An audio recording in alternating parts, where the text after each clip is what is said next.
வாழ்த்துக்களை தெரிந்து கொண்டு மனமார்ந்த நன்றிகளை தெரிவித்துக் கொள்கிறோம்.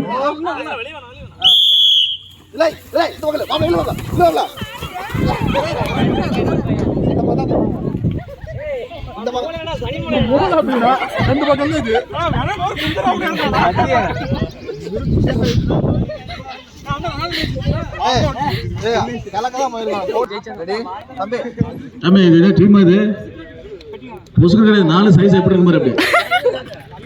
செங்காலைகள் ஆட்டோபஸ் செங்காலைகள் களத்தில் இறங்கியுள்ளார்கள்.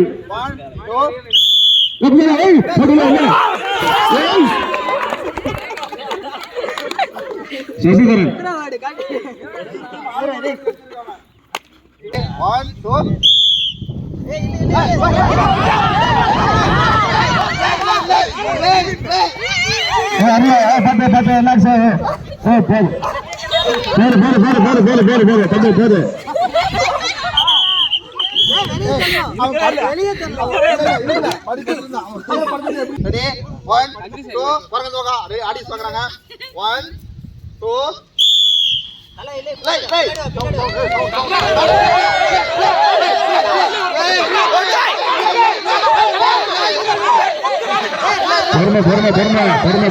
பொறுமை